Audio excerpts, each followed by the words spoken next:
प्रेम से बोलिए सूर्य नारायण की जय। भक्तों, आज है 25 मई 2025, दिन रविवार। तो आज आप सुनेंगे ज्येष्ठ कृष्ण पक्ष की रविवार की व्रत कथा।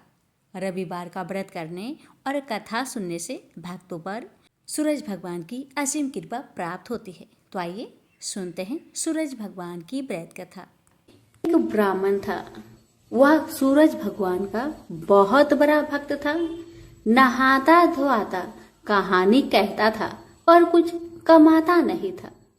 ब्राह्मण घर में रहता तो ब्राह्मण की पत्नी हमेशा ब्राह्मण को एक ही बात कहती कि कहीं बाहर जाओ, कुछ कमा कर लाओ। ब्राह्मण की बातें सुन ब्राह्मण बहुत परेशान हो जाता था और घर से बाहर कहीं ब्राह्मण जाता तो आस पड़ोस के लोग उसे निकम्मा कहकर अपमानित किया करते थे।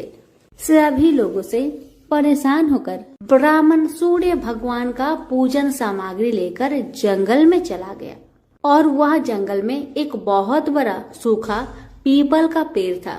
उसी पेड़ के नीचे बैठकर सूरज भगवान का पूजन किया करता था और कथा कहता था।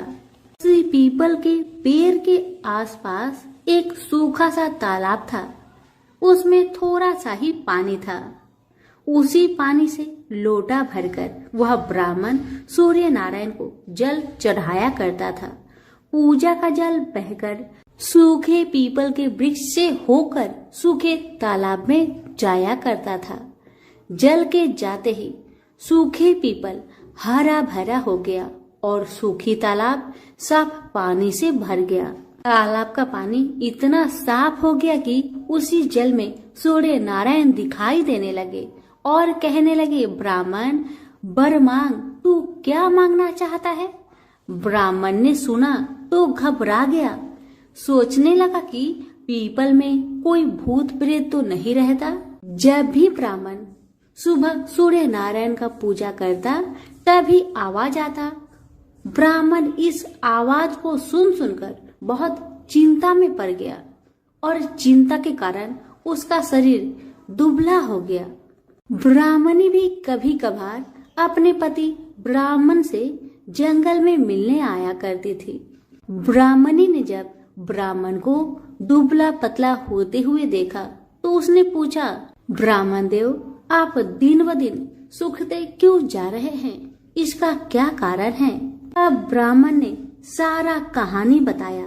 तब ब्राह्मणी ने कहा कि आपकी पूजा के बाद ही आवाज आती है ना, मुझे तो ये लगता है कि सूरज भगवान स्वयं ही आते हैं। मुझे लगता है सूर्य नारायण आपके व्रत से प्रसन्न है। वह आपको वरदान देने के लिए आते हैं। इसलिए इस बार जब भी आपको आवाज आए तो आप घबराइएगा मत, कुछ भगवान से मांग लीजिएगा। ब्राह्मणी की बातें सुन ब्राह्मण बोला, मैं कैसे मांगू और क्या मांगू? मुझे मांगना तो आता ही नहीं। अगर ज्यादा कुछ मांगना हो तो कहीं कुछ भूल जाओ तो, इसलिए तुम ही कुछ ऐसा उपाय बताओ जिससे मैं एक ही बार में सारा कुछ मांग लूं। ब्राह्मण की बातें सुन ब्राह्मणी ने उत्तर दिया, ब्राह्मण देव, जब भी सूर्य भगवान आपसे वरदान मांगने को कहे तब आप इस प्रकार से कहना, 9 खांडे महल के अंदर सोने के पालने में पर पोते को दास दासियों द्वारा खिलाते अपने आंखों से देखो।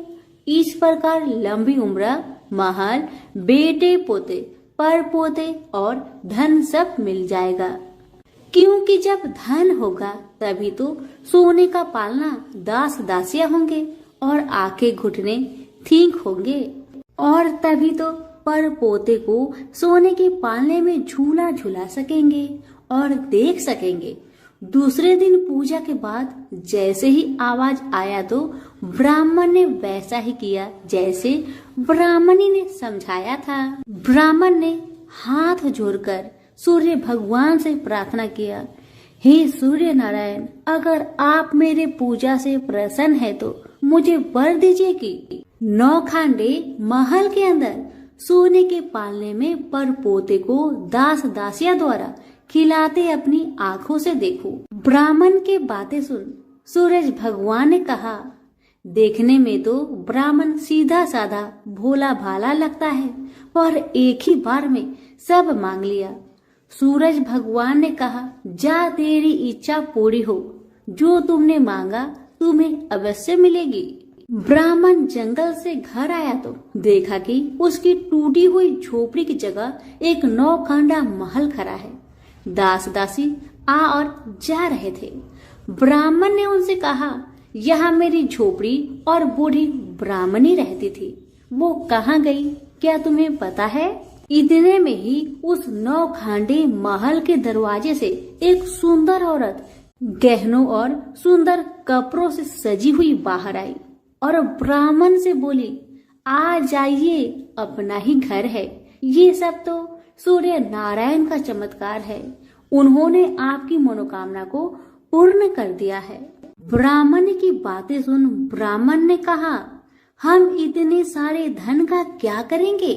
ब्राह्मणी ने कहा, क्या नहीं हो सकता है, धन से क्या नहीं हो सकता है, दान पुण्य यज्ञ होम करेंगे। फिर ब्राह्मण ने वैसा ही किया जैसे ब्राह्मणी ने बताया था। अब सब राजा की जगह ब्राह्मण का गुणगान करने लगे। राजा ने ये सब सुनकर ब्राह्मण को बुलवाया और पूछा, कल तक तो आपको खाना भी नहीं मिलता था, आज ऐसा चमत्कार, इतना सारा धन दौलत आपके पास कहाँ से आया? कहीं चोरी करी है या फिर डाका डाला है? ब्राह्मण ने कहा, ये सब तो सूर्य नारायण की कृपा है, और अपनी सारी कहानी राजा को बता दिया कि जंगल में ब्राह्मण के साथ क्या क्या हुआ और कैसे उसने सूर्य नारायण से वरदान मांगा। ब्राह्मण की बातें सुन राजा ने कहा, मेरे पुत्र नहीं है तो मुझे क्या करना चाहिए? ब्राह्मण ने राजा को सूर्य भगवान की पूजा विधि बताई और कहा, महाराज आप भी सूर्य नारायण का व्रत करें, आपकी सारी मनोकामना सूर्य नारायण जरूर पूरी करेंगे। ब्राह्मण के बताए हुए नियम से राजा ने भी सूर्य नारायण का व्रत किया और सूर्य नारायण के व्रत के प्रभाव से राजा को भी पुत्र का प्राप्ति हुआ। सभी सूर्य नारायण की जय जयकार करने लगे। हे सूर्य भगवान, जैसे ब्राह्मण और राजा की मनोकामना को पूर्ण किया, वैसे ही सबकी करना, कहानी कहने वाले की, कहानी सुनने वालों की, हुक्कारे भरने वालों की, सबकी मनोकामना को आप पूर्ण करना। द्वारपर की बात है। भगवान श्री कृष्ण एक बार अपनी बुआ कुंती के आश्रम काम्य वन में पहुंचे। उस समय पांडव लोग अज्ञातवास कर रहे थे। भगवान कृष्ण ने कहा, बुआ जी, मैं तुम्हें वनवासी भेष में देखकर दुखी हो जाता हूँ। मुझे सदैव इस बात की चिंता लगी रहती है कि पता नहीं कब दुष्ट दुर्योधन का प्रहार तुम्हारे ऊपर हो जाए। अतएव इस विपत्ति से छुटकारा पाने के लिए तुम भगवान सूर्य नारायण की आराधना करो। भगवान सूर्य ही सभी जीवों के नियंता और प्राण है। उनके तेज से ही जीवों का उद्धार होता है। भगवान कृष्ण ने बतलाया कि एक बार शंकर जी से पार्वती जी ने कुछ पूछा था, उसे मैं तुमसे बतलाता हूँ। शिव जी ने पार्वती जी से कहा, यदि तुम इस बात की जानकारी प्राप्त करना चाहती हो तो मथुरापुरी में जाओ। वहाँ सूर्य पुत्री यमुना जी की धारा प्रभावित होती है। यमुना के तट पर ऋषि, महर्षि, मुनि आदि निरंतर तपस्या रत रहते हैं। भगवान रुद्र की आज्ञा से पार्वती जी कालिंदी यमुना तट को चल पड़ी।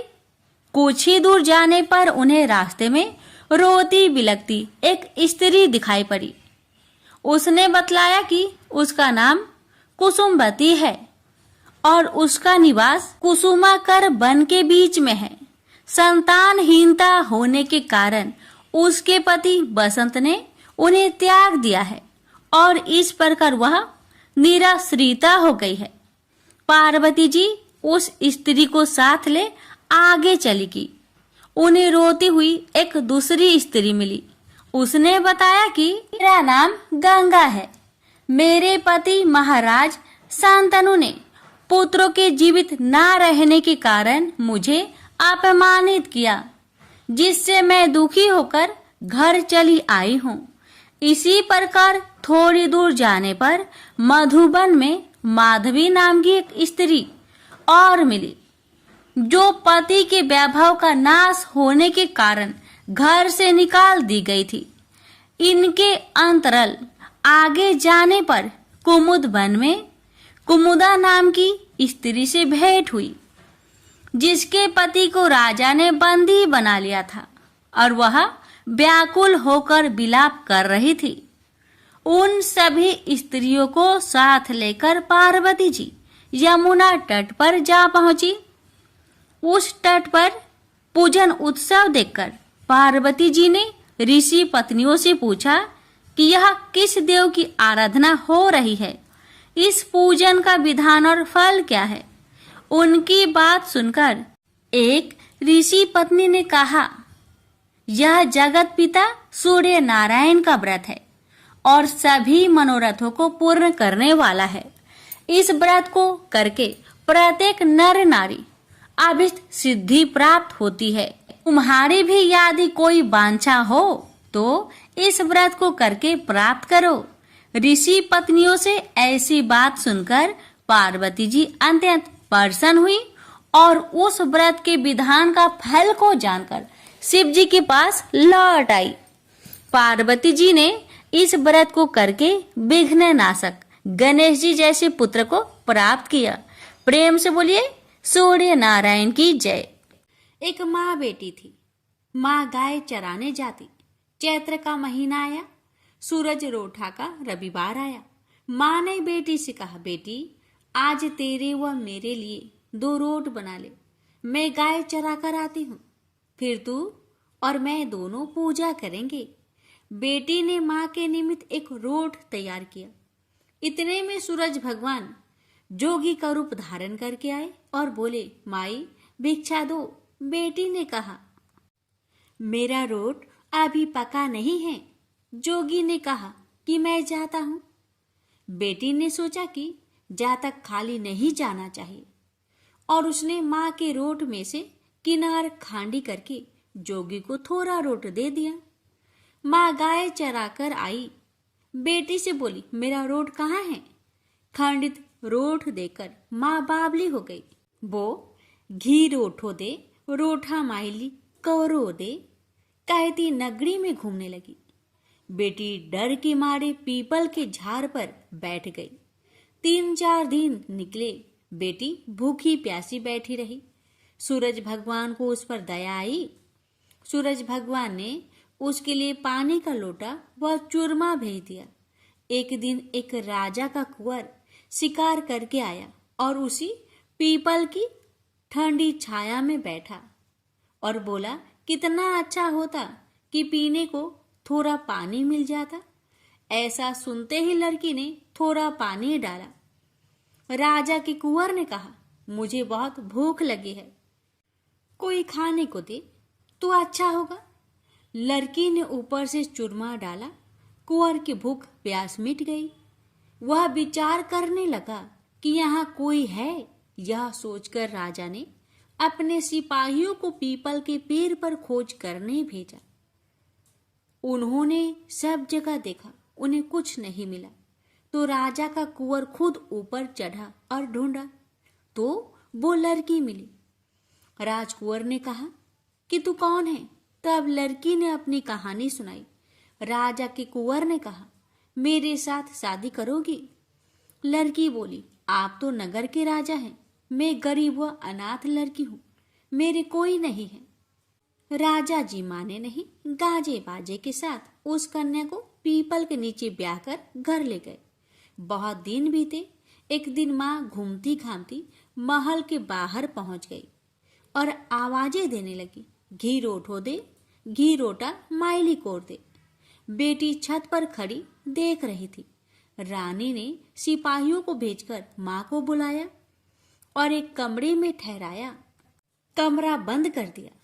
एक दिन राजा जी ने सारी चाबियां मांगी। रानी ने 6 कमरों की चाबियां दी, पर 7वें कमरे की चाबी नहीं दी। राजा ने जीत करके 7वें कमरे की चाबी लाकर 7वां कमरा खोला तो आगे सोने की शिला देखी। राजा ने रानी से पूछा, ये क्या है?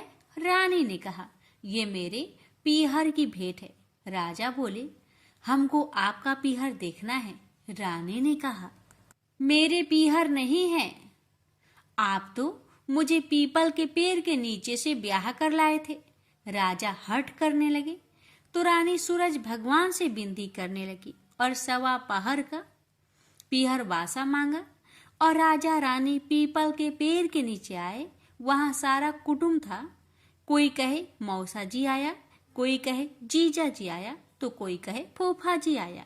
राजा रानी का अच्छा सत्कार किया। राजा को परिवार देखकर बहुत आनंद हुआ। 1 पहर पूरा हुआ। रानी घर चलने को कहने लगी। राजा बोला, इतना बढ़िया ससुराल इतनी जल्दी नहीं छूटेगा। अब तो रानी कुंवर की चिकोटी काटने लगी, उसे रुलाने लगी और कहा कि मेरे तो कुंवर रो रहा है, आप राजा जी जल्दी चलो। राजा रानी को पीहर वालों ने खूब दिया और विदा किया। जल्दी में राजा जी अपने पैरों की मोचरी व घोड़ी का तजना वही भूल गए। थोड़ा आगे जाते ही राजा को याद आया तो सिपाहियों से कहा कि रथ वापस घुमाओ, मेरी घोड़ी का तजना और मेरे पैरों की मोचरी वही रह गई है। रानी कहने लगी कि इतनी सी चीज के लिए पीछे वापस क्यों जाते हो? इतना धन उन्होंने दिया है। राजा ने एक नहीं सुनी। पीपल के नीचे गए और देखा कि वहां राजा जी का सामान पड़ा है, पत्ते उड़ रहे हैं, पर कोई परिवार वैभव नहीं है। राजा बोले, रानी ये सब क्या है? रानी बोली, मैंने सूरज भगवान से 1.25 पहर का पीहर बासा मांगा। मेरी तो एक माँ है जिसका रोट खंडित होने से वो पागल हो गई। घूमते घूमते महल के नीचे आई तो मैंने उसे बुलाकर कमरे में बंद कर दिया। उसकी सोने की शिला हो गई। इतना सुनते ही राजा ने नगर में ढिंढोरा पिटवाया कि चैत्र के किसी भी रविवार को पीहर बासे के लिए सूरज जी का व्रत करना चाहिए। जैसे सूरज भगवान ने रानी पर प्रसन्न हो उसे पीहर बासा दिया, वैसे सब पर सूरज भगवान कृपा करे। खोटी की खरी, अधूरी की पूरी, सूरज भगवान की जय। यह बात उस समय की है जब देवलोक के शिल्पकार विश्वकर्मा भगवान की एक पुत्री थी। उसका नाम था संज्ञा।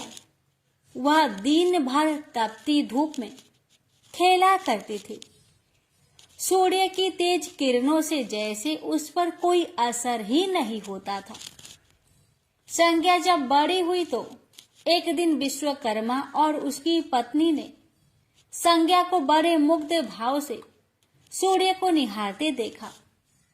यह देख विश्वकर्मा बोले, देवी, ऐसा लगता है हमारी बेटी सूर्य पर मोहित हो गई है। देख रही हो कितने मुग्ध भाव से सूर्य की ओर ताके जा रही है। मुझे भी ऐसा ही लगता है हे स्वामी। विश्वकर्मा की पत्नी ने कहा। सूर्य के सौंदर्य के प्रति संज्ञा का आकर्षक उसकी आयु के साथ बढ़ता ही गया। एक दिन विश्वकर्मा उसे अपने साथ हाथी पर बैठाकर सैर करने को निकले। अपनी पुत्री को सूर्य की ओर निहारते देख उन्होंने पूछ लिया, बेटी, अब तुम छोटी नहीं रही। मैं सोचता हूं जल्दी ही तुम्हारा ब्याह कर दूं। बताओ बेटी, बताओ, किस देव को तुम चाहती हो? बताओ। मैं तुम्हारा विवाह उसी देव के साथ करूंगा जिसको तुम चाहती हो। बेटी कहने लगी, पिताजी, आकाश में सूर्य से बढ़कर कोई तेजस्वी नहीं है। संज्ञा की बात सुनकर विश्वकर्मा ने कहा, बेटी, ठीक है, हम तुम्हारा शादी सूर्य से ही करा देते हैं। अब विश्वकर्मा अपनी पुत्री को लेकर सूर्य के पास पहुंच गए। उन्होंने अपनी पुत्री की इच्छा सूर्य देव को बताई तो सूर्य देव ने उनका प्रस्ताव सहर्ष स्वीकार कर लिया और बोले, आपकी पुत्री मेरे साथ विवाह करना चाहती है, यह मेरे लिए सौभाग्य की बात है, पर अपनी बेटी से पूछ तो लीजिए कि वह मेरा ताप सहन कर पाएगी या नहीं। विश्वकर्मा ने संज्ञा को एक और ले गए और पूछा, बेटी सूर्यदेव का उत्तर तुमने सुन लिया, अब बताओ तुम उनका ताप सहन कर लोगी? हर ऋतु का ताप उनका अलग अलग होता है, अब तुम बताओ क्या सह पाओगी? संज्ञा ने कहा, पिताजी हाँ मैं सह पाऊंगी। अब विश्वकर्मा ने कुछ ही दिन बाद संज्ञा का विवाह सूर्य देव के साथ करा दिए। संज्ञा सूर्य देव के साथ उनके लोक चली गई। अब तो संज्ञा सूर्य देव के साथ सुख पूर्वक रहने लगी। फिर उनके वहां एक पुत्र पैदा हुआ जिसका नाम रखा गया मनु। अनेक ऋषि मुनि बालक को आशीर्वाद देने आए, यह बालक ज्ञानियों में भी ज्ञानी होगा। ऋषियों ने भविष्यवाणी की, आशीर्वाद सच निकला। जब वह कुछ बड़ा हुआ तो ऋषि मुनियों से शिक्षा ग्रहण करने लगा। सूर्यदेव और संज्ञा को अपने बेटे पर बड़ा गर्व था। वे बहुत ही प्रेम से अपने बेटे का लालन पालन करते थे। अनाचार एक बार ग्रीष्म ऋतु में सूर्य की किरणें बहुत ही प्रखर हो गई। उनका तेज अपने चरम सीमा पर जा पहुंचा। संज्ञा की चमड़ी रसने लगी। सूर्यदेव ने उसे अपने पास बुलाया तो वह अपनी आंखों पर हाथ रखकर उनके पास पहुंची। सूर्यदेव बोले, संज्ञा मेरी ओर देखो, तुमने अपनी आंखें क्यों ढक ली? नेत्र खोलो और मेरी ओर देखो, मैं तुम्हारा पति हूँ। संज्ञा बोली, स्वामी आपके ताप से मेरी आंखें खुल नहीं पा रही है। संज्ञा की बात सुन सूर्यदेव ने कहा, इसका अर्थ तो ये हुआ कि तुम मुझे अपने से दूर कर रही हो। विवाह के पूर्व मैंने तुमसे पूछा भी था कि क्या मेरा ताप सहन कर पाओगी। तुम्हारी सहमति पाकर ही मैंने तुम्हारे साथ विवाह करना स्वीकार किया था, लेकिन अब तुम अपने वचन से मुकर रही हो। सूर्यदेव क्रोधित होकर कहने लगे। संज्ञा बोली, हे स्वामी इसमें मेरा दोष नहीं, आपका ताप ही प्रखर है। यह सुन सूर्यदेव और भी कुपित हो उठे और बोले, सुनो संज्ञा, प्राणवान वस्तुओं को जीवित रखने वाला मैं ही हूँ, परंतु तुमने मेरी ओर से आंखें बंद कर ली, अतः तुम्हारे गर्भ से जो बालक उत्पन्न होगा वह यम होगा। यम अर्थात मृत्यु का देवता। संज्ञा वहां से भाग जाना चाहती थी, लेकिन बच्चों का मोह उसे विवश किए हुए था।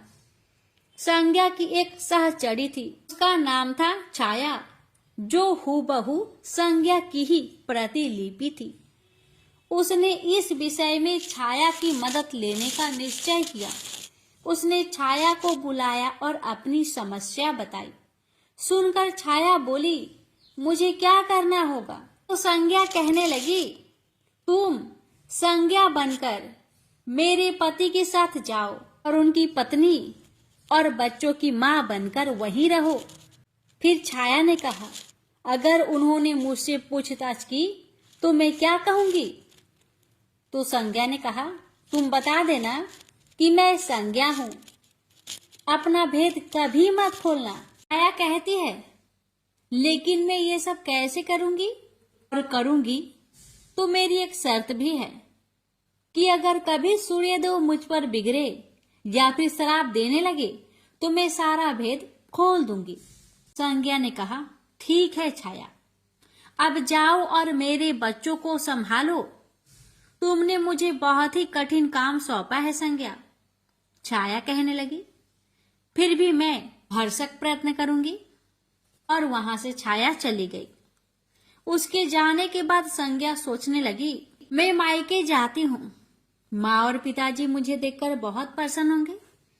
मैं कुछ समय वहां रहूंगी, परंतु पिताजी तो कहेंगे स्त्री की शोभा पति के घर में रहने में ही है। ऐसे ही विचारों में उलझी बेचारी संज्ञा मायके को चल पड़ी। रास्ते में उसके मस्तिष्क में उलझने टकराने लगी। वह सोचने लगी, पिताजी जब मुझे लौट जाने को कहेंगे तब मैं क्या करूंगी? तब मैं जंगल में चली जाऊंगी। इसी सोच विचार के साथ संज्ञा अपने मायके पहुंच गई। पिता ने उसका बड़ा सत्कार किया। बोले, आओ बेटी आओ, सब कुशल मंगल तो है? तो संज्ञा बोली, नहीं पिताजी नहीं, आपने ठीक ही कहा था। ग्रीष्म ऋतु में मैं सूर्य देव की ताप सहन नहीं कर सकी। अब तो संज्ञा कुछ दिन अपने पिता के घर में सुख से रही। एक दिन पिता ने उससे कहा, बेटी संज्ञा, तुम्हारे आने से मुझे बड़ा हर्ष हुआ है, मुझे बहुत अच्छा लगा। परंतु विवाह हो जाने के बाद स्त्री को मायके में अधिक दिन तक नहीं ठहरना चाहिए। अब तुम अपने पति के घर जाओ, फिर कभी हमसे मिलने आना। तुम मुझे बहुत प्यारी हो, किंतु पति का घर ही स्त्री का घर होता है। यही मैंने सोचा था, संज्ञा मन ही मन बोली। और एक रात चुपचाप पिता का घर छोड़कर वह जंगल में चली गई। वह सोचने लगी, मैं सूर्य के सामने नहीं जा सकती, अतः घोड़ी बन जाती हूँ। उस रूप में मुझे यहाँ कोई पहचान नहीं पाएगा। घोड़ी का रूप धारण कर संज्ञा सूर्य के ताप की शक्ति को कम करने के लिए तपस्या करने लगी। तो छाया ने सूर्य के यहाँ जाकर संज्ञा का स्थान ले लिया। सूर्य देव ने उसे संज्ञा ही समझा। वे बोले, तुम लौट आई मेरे यहाँ? तो छाया कहने लगी, क्षमा कर दो स्वामी, मैंने अपनी दुर्बलता को जीत लिया है। छाया बड़े ही खेद स्वर में बोली। सूर्य देव कहने लगे, संज्ञा, मैं तो कब का ही तुम्हें क्षमा कर चुका हूँ। अब घर की जिम्मेदारी संभालो, बच्चों का लालन पालन करो। छाया ने कक्ष में लेटे दोनों बच्चों पर निगाह डाली और घर की जिम्मेदारियां संभाल ली। छाया इस घर में सुखी थी। वह प्राय सोचा करती थी कि बेचारी संज्ञा को कितना अच्छा घर त्यागना पड़ा उसे। क्या वह कभी नहीं लौटेगी? समय पाकर छाया को एक पुत्र हुआ। पुत्र पैदा होने के बाद वह कुछ चिंतित रहने लगी। मुझे यह नहीं भूलना चाहिए कि मैं संज्ञा नहीं, छाया हूँ। छाया ने एक पुत्र और पुत्री को जन्म दिया। अब छाया का व्यवहार बदलने लगा। वह अपने बच्चों से तो ज्यादा प्यार करती, लेकिन संज्ञा के बच्चों को टारने और उनके साथ दुर्व्यवहार करने लगी। मनु ने तो बी माता के व्यवहार को नजरअंदाज कर दिया, लेकिन यम को उसका व्यवहार खटकता रहा। माता छाया का यमुना बहन के साथ ऐसा व्यवहार करना उचित नहीं। वह अपने बच्चों के साथ तो कितना अच्छा व्यवहार करती थी। हम भाई बहन से नफरत, एक दिन तो हद ही हो गई। छाया ने यमुना के बाल पकड़े और उसे डंडे से पीटते हुए बोली, कमबख्तो, मरते भी तो नहीं, मर जाओ तो मेरा पीछा छूटे।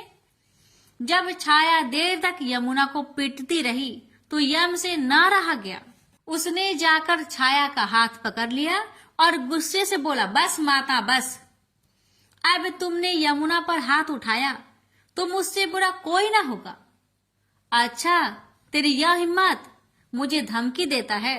ठहर जा, आज मैं तेरे पिताजी से इसकी शिकायत करूंगी। छाया बड़े ही क्रोध स्वर में बोली, लेकिन छाया ने इस डर से सूर्य देव से शिकायत न की, कहीं उसका भेद उजागर न हो जाए। लेकिन यम और यमुना ने तंग आकर अपने पिता से उसकी शिकायत अवश्य कर दी। पिताजी, यह स्त्री हमारी माँ नहीं है। यम ने कहा, हाँ पिताजी हाँ, पुत्र माता से विमुख हो सकता है, परंतु माता की ममता कभी कम नहीं होती। यमुना भी बोल उठी। सूर्य देव ने कहा, मैं देख लूंगा, तुम जाओ, डरो नहीं, बस सब ठीक हो जाएगा। ऐसा कहकर सूर्यदेव ने बच्चों को धैर्य बंधाया, लेकिन बच्चों के जाते ही वह सोच में पड़ गए। बच्चे ठीक कहते हैं, यह अवश्य कोई मायाविनी है। सूर्यदेव गुस्से में भरकर छाया के पास पहुंचे और उसके केस पकड़कर झकझोर कर बोले, सच बताओ तुम कौन हो, अन्यथा मैं तुम्हें कठोर दंड दूंगा।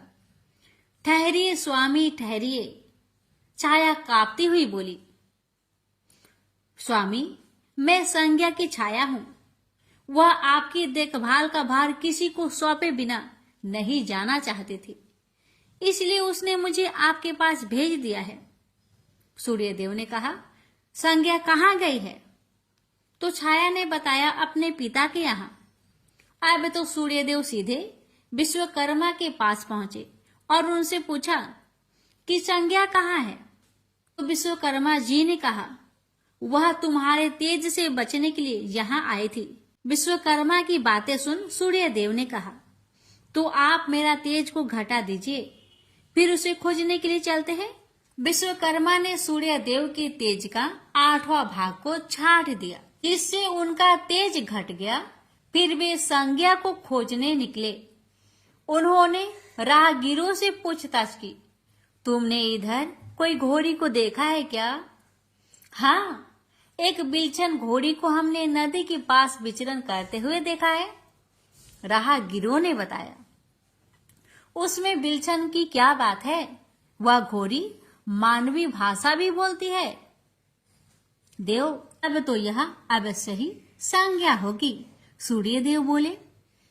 सूर्य घोड़े के निकट पहुंचे और कहा, संज्ञा, मैं सूर्य हूं, तुम्हारा पति। अब यह घोड़ी का रूप त्याग दो।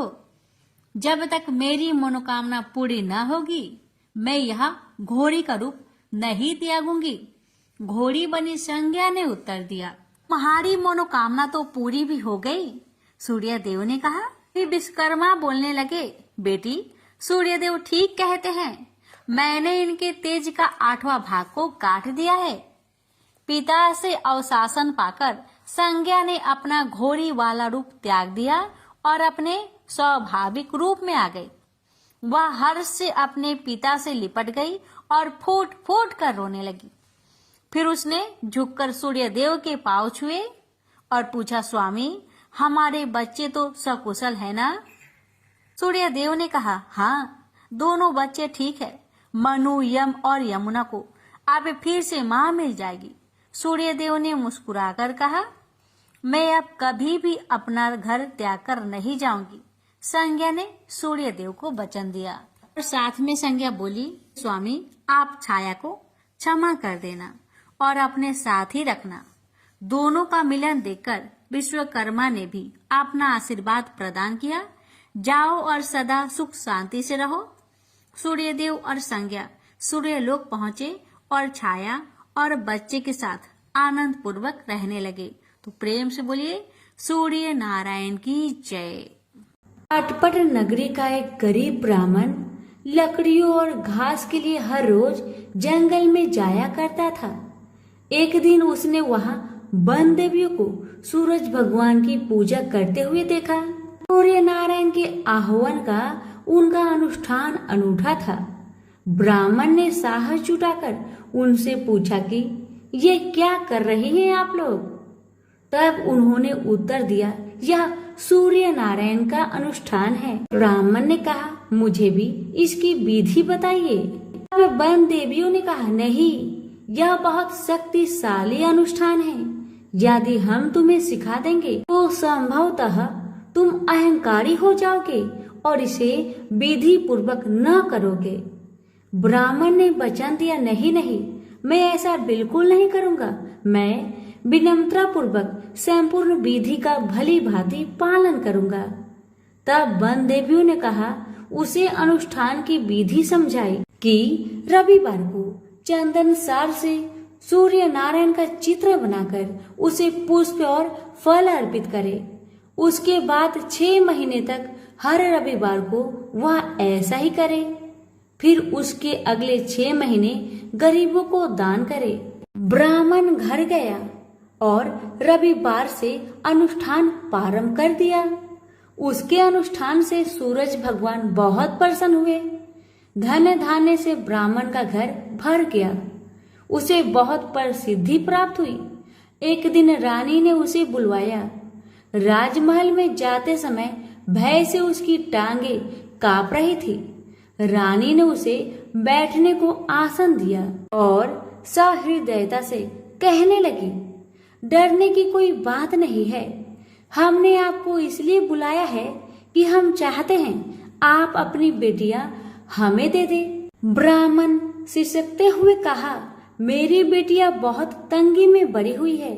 राजवंश में उनके साथ चाकरों के समान आप व्यवहार करेंगी। रानी ने उसे आश्वस्त किया कि नहीं नहीं, ऐसी बात नहीं है, आप चिंता ना करें, उनके साथ राजसी व्यवहार किया जाएगा। एक का राजा से विवाह होगा और दूसरी का मंत्री से होगा। ब्राह्मण ने खुशी खुशी रानी का प्रस्ताव स्वीकार कर लिया। शीघ्र ही विवाह हो गए और ब्राह्मण की बिटिया ससुराल चली गई। पूरे 12 बरस ब्राह्मण उनसे मिलने नहीं आया। वह अपने काम और काज में और अनुष्ठान में व्यस्त रहता था। तथा 12 बरस बाद उसने बेटियों से मिलने की सोची। पहले वह बड़ी बेटी के पास गया। बड़ी बेटी राजा से ब्याही थी। बेटी ने पिता को रत्नजड़ित चौकी पर बिठाया। सुगंधित जल से उनके हाथ पैर धुलवाए और मिठाई परोसी। ब्राह्मण ने कहा, जलपान से पहले तुम मेरी कथा सुनोगी? पर बेटी ने कहा, नहीं बाबा, आज मुझे अवकाश नहीं। महाराज अखेट के लिए प्रस्थान करने वाले हैं, मुझे उनके खाने की व्यवस्था करनी होगी। ब्राह्मण को उसका व्यवहार बहुत अशिष्ट लगा। वह क्रोध होकर वहां से चल पड़ा। ब्राह्मण वहां से छोटी बेटी के पास गया जो कि मंत्री से ब्याही गई थी। बेटी पिता को देखकर बहुत प्रसन्न हुई। बेटी ने उसे नक्काशीदार चौकी पर बिठाया। सुगंधित जल से हाथ पांव धुलवाए और उनके खाने के लिए मिठाई लेकर आई। ब्राह्मण ने कहा, बेटी, जलपान से पहले तुम्हें मेरी कथा सुननी होगी। बेटी ने कहा, हाँ अवश्य बाबा, कथा सुनकर मुझे प्रसन्नता होगी। यह कहकर वह घर के भीतर जाकर 6 मोती लेकर आई। 3 मोती पिता के हाथ पर रखे और 3 अपने हाथ में रखे। यह कथा ब्राह्मण ने आज से पहले किसी को नहीं सुनाई थी। उसने बेटी को बताया कि कैसे वह वन देवियों से मिला और कैसे उन्होंने उसे सूर्य नारायण का अनुष्ठान पूजन विधि बताया। बेटी ने एक एक शब्द को बड़े ध्यान से सुना। फिर ब्राह्मण ने मुदित मन से जलपान ग्रहण किया और घर लौट आया। पंडिताइन ने बेटी की कुशल क्षेम पूछी। ब्राह्मण ने उसे सारी बातें बताई और कहा कि बड़ी वाली मेरी बेटी ने मेरी कथा नहीं सुनी, उसे इसका फल भुगतना पड़ेगा। और वही हुआ। उसका पति सेना लेकर दूसरे राज्य पर आक्रमण करने गया था और वापस नहीं लौटा, पर दूसरी बेटी ने उसकी कथा सुनी थी, सो वह सुखी थी। उसकी समृद्धि दिनों दिन बढ़ती गई। दुर्भाग्य से बड़ी बेटी का पिंड नहीं छोड़ा। उसके लिए एक एक दिन काटना दूभर हो गया था। एक दिन उसने अपने बड़े बेटे से कहा, घर में कुछ नहीं है, अपनी मौसी के पास जाओ और कोई उपहार लेकर आओ। वह जो दे घर ले आना। अगले रविवार को राजकुमार मौसी के घर गया। वहां वह तालाब पर गया और स्नान करने आई औरतों से पूछा, तुम किसके यहाँ काम करती हो? उन्होंने उत्तर दिया, हम मंत्री की पत्नी की दासियां हैं। राजकुमार ने कहा, अपनी मालकिन से जाकर कहो कि उनकी बहन का बेटा आया है। ये भी कह देना कि उसके कपड़े फटे हुए हैं, इसलिए वो उसे पिछले दरवाजे से महल के भीतर आने दे। दासियां उसे पिछले दरवाजे से भीतर ले गई। मौसी ने उसके नहाने के लिए सुवासित जल रखवाया, पहनने को नए कपड़े दिए और राजसी भोज करवाया। फिर उसने बेटे को मोहरों से भरा हुआ कद्दू दिया।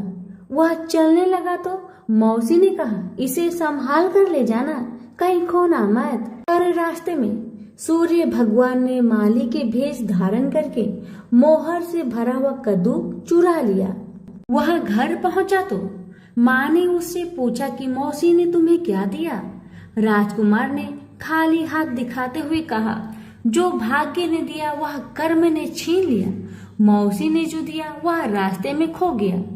अगले रविवार को रानी ने दूसरे बेटे को भेजा।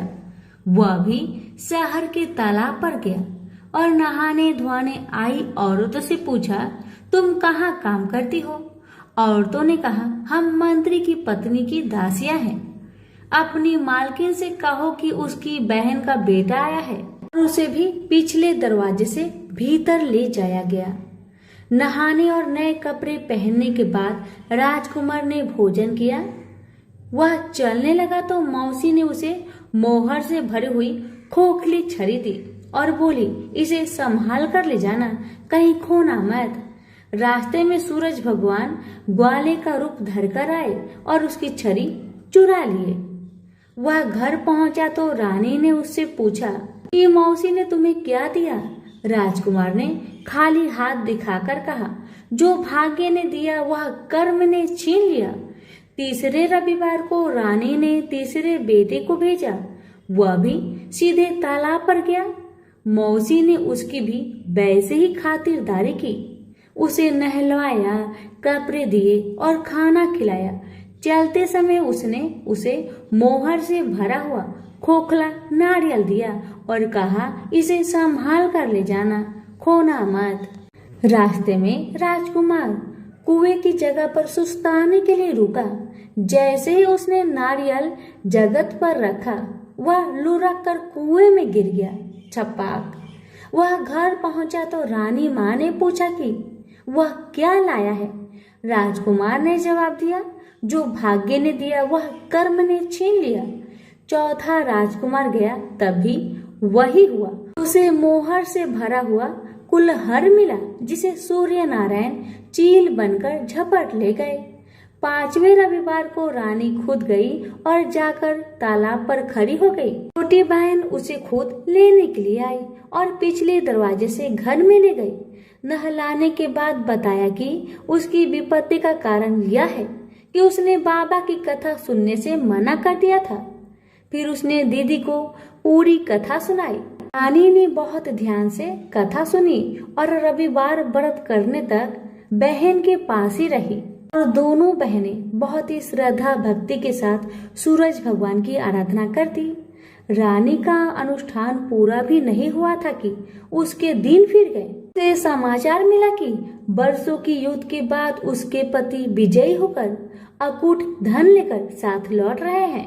राजधानी लौटते हुए राजा अपनी साली और बहू से मिलने के लिए वहां रुका। जब उसने सुना कि उसकी रानी भी यही है, तो उसे लेने के लिए उसने पालकी और कुछ दासियां भेजी। नन्हे भांजे चिल्लाते हुए रानी के पास आए और कहने लगे, मौसी मौसी, तुम्हें लेने के लिए छत्र वाली पालकी आई है, साथ में हाथी, घोड़े और सैनिक भी है। सब देखने के लिए बाहर भागे। बरसों की विरह और व्यथा के उपरांत राजा और रानी ने एक दूसरे का हालचाल पूछा। बहनों ने एक दूसरे को मूल्यवान उपहार और रेशमी वस्त्र दिए।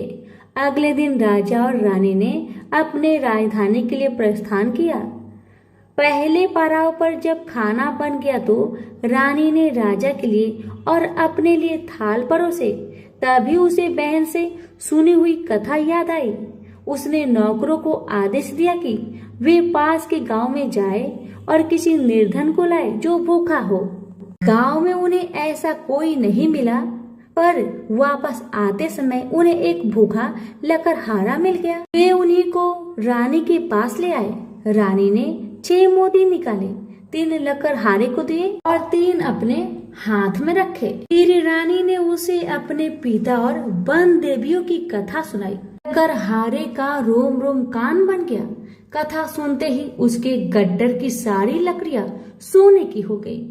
उसने शपथ ली कि वह पूर्ण विधि विधान से सूर्य नारायण का अनुष्ठान करेगा, बिल्कुल वैसे ही जैसे वन देवियों ने ब्राह्मण को सिखाया था। अगले दिन राजा रानी ने दल बल के साथ फिर पड़ाव डाला। खाना बन गया तो रानी ने राजा के लिए और अपने लिए खाना परोसकर सेवकों को किसी निर्धन और भूखे को लाने का आदेश दिया। आज वे एक किसान को लाए जिसकी फसल मुरझा गई थी और कुआं सूख गया था। रानी ने 6 मोती निकाले, 3 किसान को दिए और 3 अपने हाथ में रखे। फिर उसने उसे अपनी पिता और वन देवियों की कथा सुनाई। कथा संपूर्ण होने से पहले ही उसकी फसल फिर से हरी भरी हो गई और सूखे कुएं में पानी भर आया। वापस जाते समय उल्सित किसान ने शपथ ली कि वह संपूर्ण विधि विधान के साथ सूर्य नारायण का अनुष्ठान करेगा, जैसा कि वन देवियों ने ब्राह्मण को सिखाया था। तीसरे पड़ाव पर रानी ने एक बुढ़िया को सूरज भगवान की कथा सुनाई। बुढ़िया का बेटा जंगल में खो गया था, दूसरा तालाब में डूब गया था और तीसरा सांप काटने पर मर गया था। रानी की कथा सुनते ही बुढ़िया के तीनों बेटे एक एक करके पड़ाव पर आ गए। बुढ़िया खुशी के आंसू बहाते हुए वहां से गई। उसने प्रण किया कि वह सूरज भगवान की उसी विधि से आराधना करेगी जो वन देवियों ने ब्राह्मण को सिखाया था। चौथे पड़ाव पर रानी के चाकर एक हाथ पांव विहीन आदमी को लाए।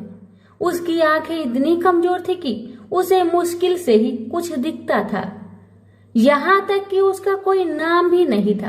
लोग उसे लोथ कहते थे। चाकरों ने उसे जब देखा तब वह मुंह के बल पड़ा था। वे उसे उठाकर पड़ाव पर ले आए। रानी ने उसे नहलवाया और नए कपड़े पहनने को दिए। फिर उसने 6 मोती निकाले, 3 लोथ के पेट पर रखे और 3 अपने हाथ में रखे। फिर उसने उसे अपने पिता और वन देवियों की कथा सुनाई। अपाहिज आदमी ने पूरा श्रद्धा से कथा को सुना। कथा सुनते ही उसके हाथ पैर निकल आए और इसके आंखों की ज्योत भी लौट आई। वो भी जाते समय अति प्रसन्न होकर गया।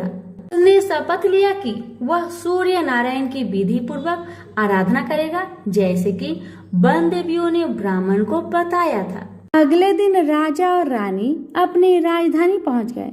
वे महल में भोजन करने के लिए बैठे तो सूरज भगवान स्वयं प्रकट हुए और उनके साथ भोजन करने की मनसा दर्शाई। राजन ने महल के सारे दरवाजे खुलवा दिए और अनेकानेक उत्कृष्ट व्यंजन बनाने का आदेश दिया। प्रत्येक पकवान को 6 अलग अलग खुशबुओं के साथ परोसा गया। सूर्य नारायण और राजा खाने के लिए बैठे। सूर्य नारायण को पहले कौर में ही एक लंबा वाल दिखा। वह क्रोधित होकर चिल्लाए, यह किस अधम स्त्री का वाल है। रानी भय से पीली पड़ गई।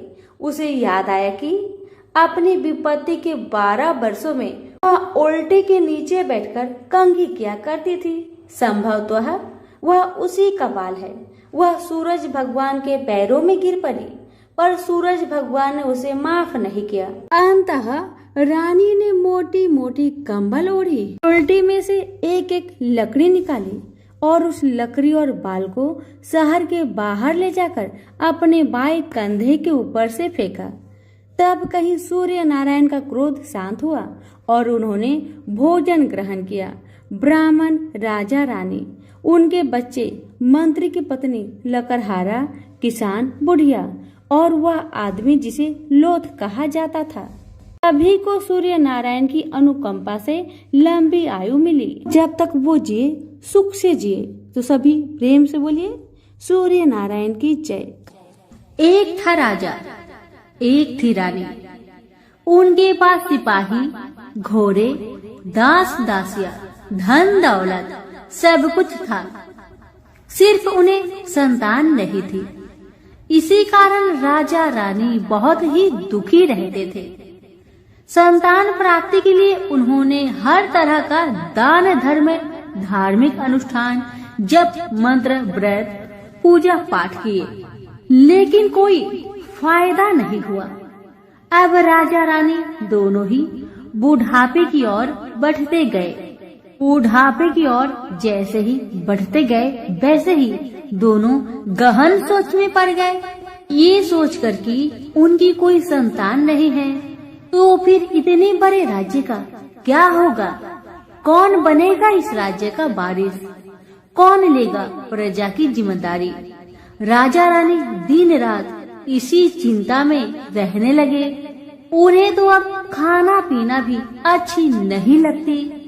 एक सुबह की बात है कि राजा के दरबार में एक साधु जी आए तो दासी रानी को इतला करती है। तब वह दासी से कहती है, यह मेरा अंतिम दान धर्म है, इसके बाद में अपने हाथों से कोई दान धर्म नहीं करूंगी। रानी चावल भरा छाछ हाथ में लेकर बाहर आती है और साधु की झोली में भिक्षा डालने के लिए आगे बढ़ती है तो उसके चेहरे पर छाई हुई चिंता साधु की दृष्टि में आती है। वह पूछते हैं, क्या बात है रानी साहिबा, क्या हुआ है, आप इतनी चिंतित और उदास क्यों है? तब रानी ने साधु महाराज को अपनी सारी व्यथा सुनाई और सिसकने लगती है। उस पर वह साधु कुछ पल गंभीर हो जाते हैं और कहते हैं, चिंता मत करना रानी साहिबा, आपकी संतान होगी, आपकी इच्छा पूरी हो जाएगी, चिंता ना करें। आपकी कोख से एक पुत्र जन्म लेगा, मात्र वह 14 साल तक ही आप लोगों को मिलेगा। उसके आगे वह इस मृत्यु लोक में नहीं रह पाएगा। इससे बढ़कर आपको कुछ देना मेरे लिए संभव नहीं है। अपनी बात पूरी करते उसने अपनी झोली में हाथ डाला, थोड़ी सी भाभूत निकालकर रानी को दे दी और कहा, आप और महाराज दोनों इसे बांटकर ग्रहण करना, आपको जल्दी ही पुत्र प्राप्ति होगी। इतना कहकर साधु अपनी राह में चले गए। उनके जाने के बाद रानी सोचने लगी, 14 साल तो 14 साल ही सही, उतने समय के लिए हमें पुत्र तो मिलेगा, यही काफी है। उतने साल तक मैं उसे जी जान से बड़ा करूंगी, उसे ढेर सारा लाड़ दुलार करूंगी, अपनी संतान की हर मुरादे को पूरी करूंगी। उस रात अपना सारा राजकाज खत्म करके राजा जब रानी के महल में गए तो रानी ने क्या किया कि राजा को सारी बात बताई जो साधु जी ने उन्हें बताया था। रानी ने साधु की दी भभूत राजा को दिखाकर बोली, साधु महाराज ने यह भभूत हम दोनों को ग्रहण करने को कहा है। राजा बोले, इतना दान धर्म किया, जब तब किया, कोई फल नहीं मिला, अब इस भभूत से हमें संतान प्राप्ति होगी, ऐसा है क्या? उस पर रानी बोली, जब इतना सब कुछ किया तो अब यह भी सही करके देख लेते हैं। आप बेमतलब की उस साधु के क्रोध को क्यों हम बुलावा दे? राजा को अब किसी पर विश्वास नहीं था, लेकिन पत्नी को दुख न पहुँचे इसलिए वह राजी हो गए। राजा राजी हो गया तो फिर क्या होता है कि राजा रानी दोनों नहाते धोआते हैं, फिर अपने अपने भगवान का स्मरण करते हैं, अपने पुरखों को स्मरण करते हैं और उस साधु महाराज का नाम स्मरण करके वह भभूत बांटकर दोनों खाते हैं। उसके बाद दोनों निश्चिंत होकर सो जाते हैं। तो कुछ दिन गुजर जाते हैं और साधु द्वारा कहे अनुसार रानी गर्भवती हो जाती है। उस पर राजा रानी दोनों की खुशी का गमन नहीं समाती। राजा रानी से बोला, महारानी सचमुच साधु महाराज की कृपा हो गई। समय बीतते गया, 9 महीना पूरा हो गया तो रानी ने एक सुंदर गोरे पुत्र को जन्म दिया। राजा ने बड़ी धूमधाम से पुत्र का नामकरण किया। सारे राज्य में 8 दिन तक अन्य सत्पर्ण रखा, उत्सव मनाया गया। अब पुत्र की कुंडली देखने के लिए राज्य के सबसे विद्वान पंडित जी को बुलाया। पंडित जी आते ही कुंडली देखकर बड़े चिंतित में पड़ गए और कहने लगे, महाराज हमारा राजपुत्र सिर्फ 14 साल तक हमारे पास रहेगा। राजा को इस बात की भनक थी ही। रानी को भी साधु महाराज की बात याद थी। दोनों पति पत्नी चुपचाप रहते हैं। उसके बाद राजा और रानी बड़े लाड़ प्यार से बेटे की परवरिश करते हैं। उसकी हर ख्वाहिश पूरी करते हैं। थोड़े समय के लिए ही सही, भगवान ने संतान की अपनी मुरादें पूरी कर दी। इसे वे समाधान मानते थे। राजपुत्र दिन प्रतिदिन बड़ा होता है। जब वह 7 साल का हो जाता है तो राजा एक अच्छे गुरु की नियुक्ति करके उसे पढ़ाई लिखाई, राज्य शास्त्र, शास्त्र विद्या, घोड़सवारी इत्यादि 12 विद्याओं का शिक्षण देते हैं। जब वह सब शास्त्र विद्या में पारंगत हो जाता है और 12 साल की उम्र का हो जाता है तब एक अच्छी सी राजकन्या खोजकर उसकी शादी कर दिया गया। शादी के 2 साल बीत जाते हैं। बेटा 14 साल का हो जाता है। एक दिन राजपुत्र राजा से बोला, पिताजी, मैं अपना सारा राज्य घूमकर देखना चाहता हूँ। आज तक मैंने सिर्फ इस राजबाड़े के अतिरिक्त कुछ नहीं देखा है। बेटे की बात सुनकर राजा बड़ी चिंतित हुए, क्योंकि पुत्र को 14वां साल शुरू हो गया था। अब कोई अनहोनी होने का वक्त नजदीक आ पहुंचा था।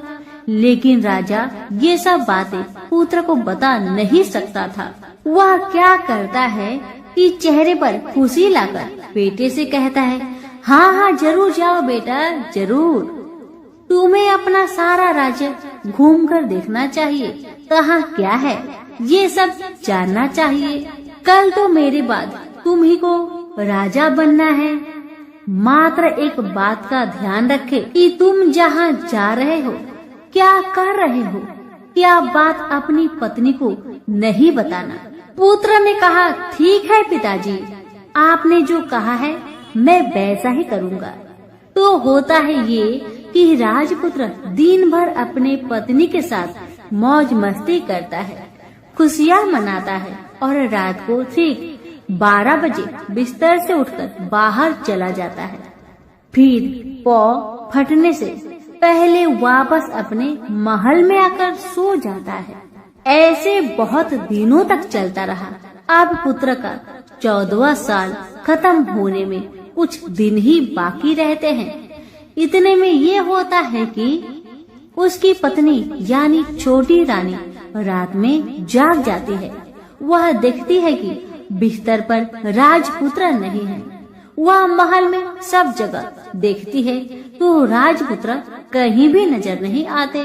तो ये बात वह किससे कहेगी और क्या करेगी। बेचारी चुपचाप रहती है। फिर भोर होने पर वह देखती है कि उसका पति अपनी जगह पर सोया है। छोटी रानी अपने पति से कुछ नहीं पूछती, लेकिन दूसरी रात भी वैसा ही होता है। तीसरी रात, चौथी रात, ऐसे ही बहुत दिन तक चलता है। रानी बहुत चिंतित हो जाती है। पति रात को जाता कहाँ है, किससे मिलने जाता है। छोटी रानी के मन में ढेर सारी सवाल उमड़ जाते हैं, लेकिन छोटी रानी को राजकुमार से सवाल करने में डर लगता था। शायद उसका पति गुस्सा हो बैठे। सास ससुर से पूछने के बारे में सोचा तो उसकी कुल मर्यादा बीच में आ जाती थी। इसी तरह मन ही मन में बेचैन रहती थी। इस हालत में उसे खाने पीने में दिलचस्पी नहीं होती थी। वह दुबली पतली हो जाती है। उसी राज्य में एक फूल बेचने वाली एक बूढ़ी मालिन रहा करती थी। वह हमेशा छोटी रानी को फूल देने उसके महल में आती थी। उस बुढ़िया का ध्यान छोटी रानी पर जाता है। वह उससे पूछती है, बेटी तुम्हें किस बात का दुख है? तुम इस तरह सूख कर काटा क्यों बनी जा रही हो? उस पर रानी कहने लगी, क्या बताऊं बूढ़ी अम्मा, तुम्हारा राजपुत्र हर रात बिस्तर पर से उठकर कहीं और चला जाता है और सुबह भोर होते ही वापस आकर सो जाता है। वह कहाँ जाता है? प्रेमिका से मिलने जाता है क्या?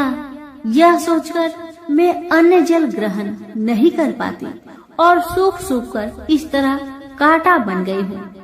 बुढ़िया सब बात सुनकर उसे एक उपाय बताती है और कहती है, बेटी तुम ऐसा ही करना, आज रात तुम सोना मत, उसके पीछे जाकर देखना कि वह कहाँ जाता है, क्या करता है, उसकी अच्छी तरह से पहरेदारी करना। इस पर छोटी रानी ने कहा, मुझे नींद आ गई तो मैं क्या करूँगी? तब बूढ़ी अम्बा ने कहा, तुम्हें नींद न आए इसलिए एक काम करना, अपने बाएं हाथ की उंगली में एक जख्म करना, उस पर थोड़ी सी मिर्च छिड़कना, उससे तुम्हें बड़ी जलन होगी और उस पीड़ा से तुम्हें रात भर नींद नहीं आएगी। रानी बुढ़िया के कहे अनुसार करती है। उंगली की जलन से उसे बड़ी देर तक नींद नहीं आती, लेकिन बाद में वह सो जाती है। दूसरे दिन सुबह बुढ़िया फूल लेकर उसके महल में पहुंचती है और पूछती है, क्या हुआ बेटी, देख पाई? क्या तुम्हारा पति कहाँ जाता है? रानी कहने लगी, नहीं अम्मा, पहले कुछ समय जलन के कारण मुझे नींद नहीं आई, पर कुछ देर पश्चात मैं सो गई थी। बुढ़िया कहने लगी, कोई बात नहीं, आज तुम उंगली पर पहले से थोड़ा ज्यादा जख्म करना और ज्यादा मिर्च लगाना। बूढ़ी अम्मा के कहे अनुसार छोटी रानी ने वैसा ही किया, परंतु वह सिर्फ पति के बिस्तर से उठकर बाहर निकलते वक्त जाग पाई थी। वह उसके पीछे नहीं जा सकी क्योंकि उसकी आंखें उस समय तक मुद गई थी। दूसरे दिन सुबह बूढ़ी अम्मा आई तो उसने पूछने से पहले ही छोटी रानी ने बूढ़ी अम्मा को रोक कर कहा, अम्मा, मैं आज भी उनकी पहरेदारी ठीक तरह नहीं कर पाई। बुढ़िया कहती है, रोना नहीं बेटी, सब कुछ ठीक हो जाएगा। तुम आज रात जख्म और बड़ा करना और उस पर ज्यादा से ज्यादा मिर्च छिड़कना। और एक काम करना बेटी, वह जब जाने के लिए निकलता है तो उसका रास्ता रोकना। बुढ़िया ने जैसा बताया रानी ने वैसा ही किया। आज रात उसे नींद नहीं आती। अब जैसे ही रात के 12 बजे राजकुमार बिस्तर से उठकर जब महल से निकलने लगे तो बुढ़िया के कहे अनुसार रानी ने वैसा ही किया। दौड़कर जाकर अपने पति का रास्ता रोककर कहने लगी कि कहाँ जा रहे हो, किससे मिलने जा रहे हो, मुझे बताओ। राजपुत्र उसे समझाने की बहुत कोशिश करता है। देखो, अगर मैंने तुम्हें वह बताया तो मैं तुम्हें दोबारा नहीं मिल पाऊंगा। पत्नी कहने लगी, कोई बात नहीं, न मिल पाओ, लेकिन आप रात के समय कहाँ जाते हो ये मुझे पहले बताओ। अब राजपुत्र निरुपाय हो जाता है। पत्नी की जिद के आगे उसकी एक नहीं चल पाती। ठीक उसी समय उसका 14वां साल खत्म होकर 15वां साल लगने वाला था। जो होता है वह हो जाने दो, वह सोचता है। कुछ चावल मंत्रों से सिद्ध करके पत्नी को देकर कहता है, इन चावलों के दानों को दोनों हाथों की मुट्ठी में पकड़ना। पहले दाएं हाथ में पकड़े चावल मेरे ऊपर फेंकना, मैं कौन हूँ तुम्हें पता चल जाएगा। बाद में बाएं हाथ में पकड़े चावल मेरे ऊपर फेंकना, मैं जैसा था तुम्हें मिल जाऊंगा। लेकिन यदि तुम बाएं हाथ के चावल मेरे ऊपर फेंकना भूल गई तो मैं तुम्हें कभी नहीं मिल पाऊंगा। राजकुमारी ने कहा, मैं नहीं भूलूंगी। रानी बड़े आत्मविश्वास के साथ कहकर दाएं हाथ में पकड़े चावल पति के ऊपर फेंक दिया तो राजपुत्र एकदम एक विशाल घोड़ा बन जाता है। एकदम उद्यमा सफेद गर्दन पर लंबी आयल, देखते देखते वह तेजी से दौड़ने लगता है। रानी उस घोड़े को एकदम आश्चर्य से देखने लगती है। और पति ने बाएं हाथ के चावल फेंकने की जो बात कही थी वह भूल जाती है। उसकी आंखों के सामने घोड़ा महल से बाहर निकलकर चला गया। घोड़ा जो महल से बाहर गया तो वह वापस नहीं आया। अब रानी को बड़ा पश्चाताप हुआ। वह स्वयं को कोसने लगी, लेकिन अब कोई फायदा नहीं होने वाला था। राजपुत्र अब वापस नहीं आने वाला था। सुबह होते ही महाराजा महारानी को सब बात पता चली। उन्हें बहुत दुख हुआ। वे बिस्तर पकड़ते हैं और राह देखते हैं कि एक दिन उनका बेटा वापस आ जाए। इस तरह 1 महीना गुजरा, 2 महीने गुजरे, 3 महीने गुजरे, आखिर 6 महीने पूरे हुए। राजपुत्र का कोई आता पता नहीं लगा। प्रधान राजपुत्र को ढूंढने के लिए राज्य के गांव-गांव सिपाही भेजा गया, लेकिन उन्हें कोई सफलता नहीं मिली। इधर रानी अपनी हठ के कारण पति गायब हो गया, यह सोचकर स्वयं को मन ही मन कोसती रही और प्रण लेती है कि कुछ भी करके पति को ढूंढ लाएगी और उसे वापस घर ले आएगी। एक दिन वह सुबह उठकर सास ससुर के महल में जाती है और कहती है कि मैं अपने पति की खोज में जा रही हूँ। महाराजा महारानी को और क्या चाहिए था, बस उनका बेटा उन्हें वापस मिल जाए। बहू को उन्होंने अनुमति दे दी और कहा कि बेटी तुम्हें जहाँ जाना है जाओ, जो करना है करो, पर मेरा बेटा को लेकर ही वापस आना। भगवान तुम्हें कामयाबी दे। अब रानी क्या करती है कि अपना शाही भेष बदलकर एक सेठानी बन जाती है। कुछ दास दासियों को, कुछ नौकरों को साथ में लिया, कुछ सामान साथ लिया और राज्य की सीमा पर जाकर वहाँ एक भोजनालय खोल दिया। वह आने वाले सब यात्रियों को खाना मुफ्त में देने लगी। मात्र एक शर्त रखी कि खाने वालों को उसकी देखी कोई अजीब चीज उसकी मालकिन को यानी राजकन्या को बतानी पड़ेगी। तो वहाँ आने वाला हर नागरिक अपनी तरफ से मैंने यह देखा, मैंने वह देखा कहकर वहाँ से मुफ्त खाना खाकर जाता था। परंतु रानी को जो बात चाहिए थी वह अब तक किसी से नहीं मिली थी। ऐसे ही कुछ दिन बीत गया तो इधर होता है कि रानी के महल फूल लेकर जाने वाली बुढ़िया के एक बेटा और बहू थे। उनका एक छोटा बेटा था, यानी बुढ़िया का एक पोता था। बेटा और बहू सुबह काम के लिए निकलते थे तो पोते को संभालने की जिम्मेदारियां बुढ़िया पर रहती थी। बुढ़िया दिन भर पोते को संभालती थी। एक दिन होता है कि बुढ़िया को पान खाने की आदत थी, तो पान खाने के लिए चूना चाहिए था। बुढ़िया उसे तैयार करने के लिए सीपियां लेकर आई।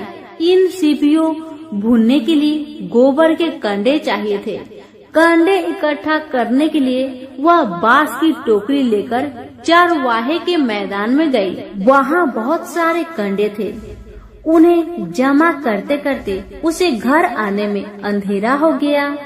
इस और शाम होते ही काम से वापस बेटा बहू घर पहुँचे तो देखा कि बच्चा घर पर अकेला है और रो रहा है। वे दोनों गुस्से से लाल पीले हो गए। इतने में बुढ़िया घर आ पहुँची। बेटा ने पूछा, पोते को घर पर अकेला छोड़कर तुम कहाँ गई थी? बुढ़िया बताने लगी कि मैं गोबर के कांडे इकट्ठा करने गई थी। इस पर बेटा बोला, दोबारा बच्चे को अकेला घर पर छोड़कर यदि कहीं गई तो मैं तुम्हें बहुत पीटूंगा। बुढ़िया कहने लगी, नहीं बेटा, फिर कभी ऐसा नहीं करूंगी। लेकिन दूसरे ही दिन बुढ़िया वह बात भूल गई और फिर चरवाहे के मैदान पर कंडे इकट्ठा करने चली गई। शाम को जब बेटा बहू काम से वापस लौटे तो देखते हैं कि बच्चा घर पर अकेला है और वह रो रहा है। अब उसके बेटे की सहन शक्ति खत्म होने लगी और बुढ़िया के वापस आने पर उसे घर से निकाल दिया। बुढ़िया रात भर घर के बाहर अंधेरे में बैठी रही और सुबह होते ही हाथ में टोकरी लेकर कंडे इकट्ठा करने के लिए निकल गई। उस दिन उस पर कंडे इकट्ठा करने का मानो पागलपन सवार था। कंडे इकट्ठा करते करते जब अंधेरा छा गया उसे मालूम ही नहीं चला। उसे जब ध्यान आया तो गांव का रास्ता भी ठीक तरह से दिखाई नहीं दे रहा था। वह अंधेरे में आंखें फाड़कर देखती है, किसी तरह आगे निकल पड़ी तो क्या होता है कि एक कपिला गाय छन छन की आवाज करते, गले की घंटी बजाते ठुमुक ठुमुक कर उस मैदान पर आ गई। उसे देखकर बुढ़िया सोचने लगी कि इस गाय के पीछे पीछे जाऊंगी तो गांव तक पहुंच जाऊंगी। तब बुढ़िया उसके पीछे पीछे जाने लगी। वह गाय क्या करती है कि उस मैदान से लेकर एक एक करके 6 मैदान पार करती है। आखिर में वह 7वें मैदान पर पहुंचती है तो वहाँ क्या होता है कि उस मैदान पर एक बड़ा सा पत्थर है। गाय जाकर उस पत्थर को अपना सींग मारती है। सींग मारा तो वह पत्थर टूट गया और हट गया और पाताल में नीचे जाने की सीढ़ियां दिखाई देने लगी। तब वह गाय उन सीढ़ियों से नीचे जाने लगी। बुढ़िया वह सब देखती रही और झट जाकर गाय की पूंछ को पकड़ लिया। पूंछ पकड़कर वह गाय के साथ नीचे पाताल पहुंच गई। पाताल में पहुंचते ही तुरंत गाय की पूंछ छोड़ दी और इधर उधर देखने लगी।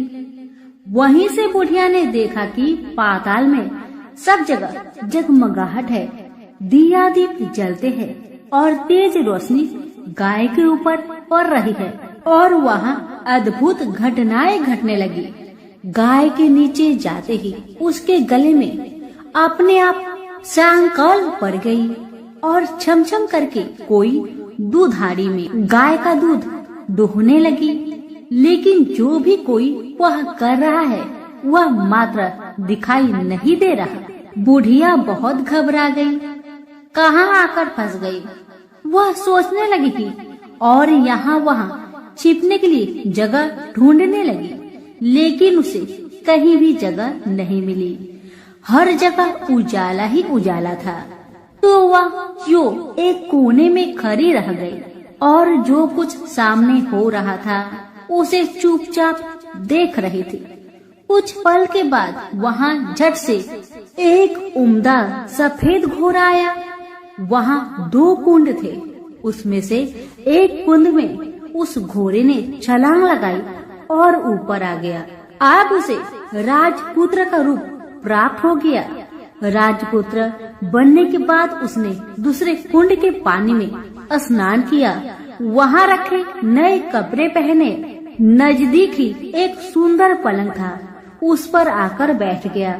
उसके सामने अपने आप 5 पकवानी की थाली आ गई, दूध की एक प्याली आ गई, 5 सुपारी आ गई। उसके सामने एक दिया जलता रहा। राजपुत्र ने खाना खाया, दूध पिया, 5 सुपारी खाया और बिस्तर पर लेट जाने से पहले सूर्य देव का स्मरण करके सामने जलते हुए दिए से पूछा, दिए दिए दीप कर मेरे माता पिता क्या कर रहे हैं। दिया बताने लगा, बेटे के शोक में डूबे हैं। राज्य कौन संभाल रहा है? राज्य प्रधान संभालता है। मेरी पत्नी क्या करती है? दिया बोला, उसने चौराहे पर भोजनालय शुरू किया है और आते जाते लोगों से वह नई खबर के बारे में पूछती है। दिए के यह कहते ही राजपुत्र कहने लगा, ठीक है। उसके बाद वह सो गया। बुढ़िया कोने में खड़ी रहकर यह सब देखती रही। ऐसी अद्भुत घटना उसने जिंदगी में पहली बार देखी थी। उसे अंदर ही अंदर चुलबुलाहट होने लगी। वह अपनी भूख प्यास भूल गई और आगे क्या होता है कि उसे उत्सुकता से देखने लगती है। लेकिन उसके बाद और कुछ घटनाएं नहीं घटती। रात गुजर गई और सुबह हो गई। सुबह होने पर पलंग पर सोया राजपुत्र उठा और फिर से पहले वाले कुंड में छलांग लगाई तो वह फिर से घोड़ा बनकर कुंड से बाहर आ गया। बाहर आते ही वह तेजी से उस पाताल नगरी से बाहर निकल गया, लेकिन वह कहाँ गया बुढ़िया को कुछ पता नहीं चला। उसके बाद पिछली रात की तरह कोई उस गाय का छमछम करके दूध दुहने लगा। जैसे ही दूध दुहाना खत्म हुआ, उसके गले की साकल अपने आप खुल गई और वह गाय तेजी से ऊपर जाने लगी, सीढ़ियाँ की ओर भागने लगी। गाय को दौड़ते देखकर बुढ़िया सोचने लगी, अब गाय के साथ यहाँ से ऊपर जाना ही समझदारी है, नहीं तो कोई मुसीबत आकर मेरे ऊपर टपक जाएगी। झट से उसने गाय की पूंछ पकड़ ली और गाय के साथ ऊपर आ गई। गाय जब ऊपर मैदान में पहुंची तो उस सुरंग का रास्ता अपने आप बंद हो गया और उसके मुख पर एक बड़ा सा पत्थर पूर्ववत खड़ा हो गया। ऊपर आकर वह गाय जंगल की ओर निकल गई तो इधर बुढ़िया एकदम बावली सी हो गई। उसने पाताल नगरी में जो कुछ देखा वह जल्दी से जल्दी किसी को बताने के लिए उतावली हो उठी। उसे एकदम याद आया है कि नगर की सीमा पर कोई औरत भोजनालय चलाती है और नई बात बताने वालों को अच्छा खाना पीना मुफ्त में देती है। वह सोचने लगी कि क्यों न मैं यह बात उस औरत को जाकर बताऊं। यदि उसे यह बात पसंद आ गई तो बाकी जीवन खाने पीने की झंझट से मुक्ति मिलेगी। बुढ़िया ने मन में तय किया और तुरंत उस भोजनालय के द्वार पर टंगे नगाड़े के सामने खड़ी हो गई और जोर जोर से नगाड़ा बजाना शुरू किया। नगाड़े का इस तरह शोर सुनकर मालकिन यानी छोटी रानी मन से प्रसन्न हो जाती है कि शायद कोई बड़ी बात लेकर यहाँ आया है। रानी सिपाहियों को आदेश देती है, जाइए और जो कोई आया है उसकी अच्छी खातिरदारी कीजिए। आदेश पाते ही सिपाही नीचे दौड़ गए तो एक बुढ़िया नगाड़ा बजा रही है। उन्होंने पूछा, क्यों रे बुढ़िया, क्या हुआ, क्यों नगाड़ा बजा रही हो? बुढ़िया बोली, कुछ नहीं बेटा, यहाँ खाना मिलता है ना, इसलिए आई हूँ। बुढ़िया ने सिपाहियों से बोला, खाना मिलेगा? सिपाही बोले, हाँ मिलेगा, लेकिन तुझे कोई नई बात बतानी पड़ेगी। बुढ़िया बोली, हाँ बताऊंगी, एक बात मालूम है मुझे। इस पर सिपाही उसे अंदर लेकर आए। उनको मालकिन का आदेश था कि जो कोई बूढ़ा बुजुर्ग वहाँ आए उनके साथ अच्छी तरह पेश आना, उनका अच्छा आदर आतिथ्य करना।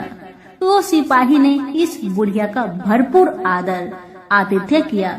उसे बड़ी सी थाली भरकर व्यंजन परोसते हैं। बुढ़िया कुछ दिनों से भूखी थी, वह खाने पर टूट पड़ी।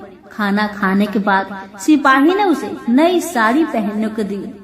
उसके बाद उसे लेकर रानी के पास आए। बुढ़िया और रानी ने तुरंत एक दूसरे को पहचान लिया। बुढ़िया बोली, बेटा तुम हो? और रानी बोली, बुढ़िया माँ आप है? बड़ी देर तक दोनों भली भांति की बातें करती रही। आखिर पुरवनी बुढ़िया से कहने लगी, अम्मा अब बताओ तुमने क्या बात नई देखी है? बुढ़िया बोली, मैंने कोई नई बात देखी नहीं है, वह तो मेरे पास तुम्हें देने के लिए खाने के लिए पैसे नहीं थे, इसलिए मैंने झूठ कहा और नगाड़ा बजाया। रानी ने कहा, अम्मा घबराना नहीं, मैं किसी को तुम्हारा नाम नहीं बताऊंगी। फिर भी बुढ़िया मैंने क्या देखा, कब देखा करके आनाकानी करने लगी। इस पर कुंवर रानी ने उससे कहा, देखो अम्मा, यदि तुमने मुझे वह नई बात बताई तो मैं जिंदगी भर तुम्हारी देखभाल करूंगी, तुम्हें रानी माता की तरह रखूंगी। अब बुढ़िया बताने को तैयार हो गई। उसने जो कुछ उस चर गवाहे वाले मैदान पर देखा था वह सब कुछ कुंवर रानी को बता दिया। बुढ़िया की वे बात सुनकर कुंवर रानी को यकीन हो गया कि वह राजपुत्र उसी का पति है। वह तुरंत बुढ़िया से कहने लगी, अम्मा मुझे उस जगह पर ले चलो। तब बुढ़िया बोली, नहीं बेटी, वह पाताल राज्य है, साफ है यदि किसी ने तुम्हें देख लिया तो तुम्हारी जान खतरे में पड़ सकती है। लेकिन रानी उसकी एक भी नहीं सुनती, उसे उस जगह ले जाने के लिए हठ करने लगी। आखिर में बुढ़िया ने उसका कहना मान लिया और कहने लगी, ठीक है, मैं तुम्हें वहाँ लेकर चलती हूँ, और आज नहीं कल वहाँ जाना है तो शाम को ही जाना होगा। तो दूसरे दिन दोपहर को रानी बुढ़िया के साथ उस मैदान पर गई और एक जगह छुपकर गाय की आने की राह देखने लगी। दिन ढलते ही अंधेरा घेरने लगा है और गाय हमेशा की तरह वहाँ आ गई। मैदान के उस कोने में जाकर उसने पत्थर पर सींग मारा तो झट से पत्थर हटकर वहाँ सुरंग में जाने का रास्ता खुल गया। गाय उस रास्ते से नीचे उतरने लगी तो बुढ़िया रानी से कहने लगी, जल्दी आगे बढ़ो बिटिया, हम गाय की पूंछ पकड़कर नीचे उतरेंगे। तो दोनों गाय की पूंछ पकड़कर नीचे उतर गई। बुढ़िया पहले जिस कोने में छिपी हुई थी उसी कोने में छिप गई। अब नीचे सब कुछ पहले जैसा घटित हो रहा था। गाय के गले में अपने आप साकल पड़ गई। कोई अदृश्य रूप से उसका दूध दोहने लगा। एक सफेद उद्मा घोड़ा ने आकर एक कुंड में छलांग लगाई तो राजपुत्र के रूप में ऊपर आया। वह राजपुत्र दूसरे कुंड में नहाने लगा। बाद में उसके सामने खाने की थाली आ गई, दूध की प्याली आ गई, पान बीड़ा आ गई। राजपुत्र सब ग्रहण करके सोने के लिए पलंग पर गया तो सोने से पहले सूर्य देव का स्मरण करके दिए से पूछने लगा, दिए दिए दीपंकर, मेरे माता पिता क्या कर रहे हैं? तो दिया कुछ जवाब नहीं दिया, बल्कि वह बुझने लगा है। तब राजपुत्र को कुछ अघटित हुआ। इसका संदेह हो गया कि वह उदास हो गया और जो कुछ हुआ है वह हो जाने दो। ऐसा सोचकर सोने के लिए बिस्तर पर लेट गया। अब रानी का संयम छूट गया। वह दौड़कर पति के पास गई और उसके पैर पकड़ने के लिए आगे बढ़ने लगी। राजपुत्र तुरंत ही पत्नी को पहचान लिया। वह झट से पीछे हट गया और चिल्लाने लगा, नहीं नहीं, मुझे मत छूना, सर्वनाश हो जाएगा। रानी दोनों हाथ जोड़कर पति से अपनी भूल स्वीकार करने लगी। स्वामी, मुझसे भूल हो गई है। मुझे आपसे नहीं पूछना चाहिए था कि आप रात को कहाँ जाते हो। मैं अपनी भूल स्वीकार करती हूँ। मुझे मेरी भूल की सजा मिल गई है। अब आप घर चले। आपके वियोग में आपके माता पिता ने बिस्तर पकड़ लिया है। आपकी प्रजा भी बहुत दुखी है। उस पर राजपुत्र कहने लगा, वही तो, एक बार तुम गलती कर बैठी हो, अब दोबारा मत करना, नहीं तो अब मैं तुम्हें जो दिख रहा हूँ वह भी नहीं दिखूंगा। रानी अब विलाप करने लगी, जोर जोर से जमीन पर सिर पटकने लगी। राजपुत्र के मन में उसके प्रति दया उत्पन्न हो गई। वह उससे कहने लगा, यदि तुम मुझे पाना चाहती हो तो तुम्हें एक काम करना होगा। काम कठिन है, लेकिन वह तुम्हें अकेले करना होगा। कहो स्वामी, आप क्या कहते हैं? कितना भी कठिन काम हो मैं पूर्ण करूंगी। रानी कहती है। इस पर राजपुत्र ने उसे बताया, इस पाताल से ऊपर जाते ही तुम्हें एक घना जंगल नजर आएगा। ऐसे 6 जंगल पार करने के पश्चात 7वां जंगल मिलेगा। वह जंगल सबसे घना है। उस जंगल में बीचों बीच एक पीपल का पेड़ है। उसके आसपास की जगह पत्ते, फंदे, जटाए, कांटे इत्यादि से ढक चुकी है। वहाँ बाघ, शेर, भालू, सांप सभी धमा चौकड़ी बैठी है। तुम्हें उन सबको भगाकर वह जगह साफ करनी है। उसकी गोबर से लिताई करके पवित्र बनाना है। रंगोली से सजाना है। उसके बाद वहाँ धूप कपूर अगरबत्ती जलानी है। फूल कुमकुम से पेड़ की तने की पूजा करनी है। दूध दही से बने चावल का भोग चढ़ाना है। यह सब तुम्हें दोपहर के 12 बजने के पहले करना होगा। 12 बजने के समय तुम्हें उस जगह पर बैठकर सूर्य भगवान का ध्यान करना होगा। ठीक 12 बजे सूर्य भगवान का रथ वहाँ उतरेगा। वे वह सब देखकर खुश हो जाएंगे और कहेंगे, जिस किसी ने यह सब किया है उसे मैं मनचाहा फल दूंगा। तो तुम सामने जाकर उसके रथ का दाहिना घोड़ा मांगना, मैं तुम्हें मिल जाऊंगा।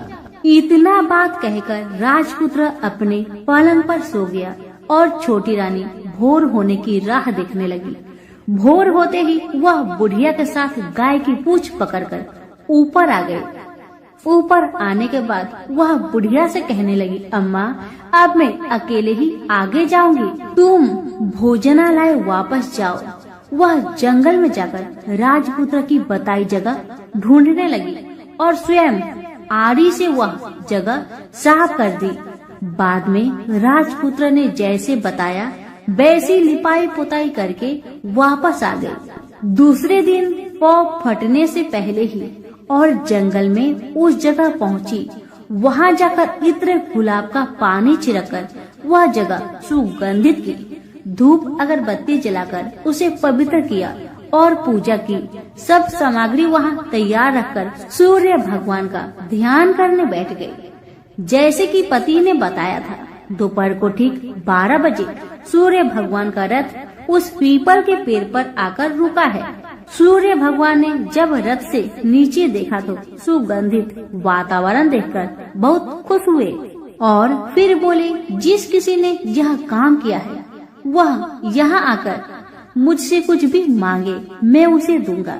रानी ने जब ये सब सुना तो बिना समय गवाए दौड़कर उनके सामने आ गई और उनको साष्टांग नमस्कार करके बोली, भगवान वह मैं ही हूँ, मैंने यह जगह साफ की है। भगवान बोले, अच्छा तो तुम्हें जो चाहिए वह मुझसे मांगो। तो छोटी रानी बोली, भगवान मुझे आपके रथ का दाहिना घोड़ा चाहिए। सूर्य भगवान बोले, नहीं नहीं, मैं तुम्हें और कुछ भी दे सकता हूँ, लेकिन यह घोड़ा नहीं दे सकता। मेरे रथ के 12 घोड़े हैं, तुम चाहो तो कोई और घोड़ा ले लो, लेकिन दाहिना घोड़ा नहीं, वह मैं तुम्हें नहीं दे सकता।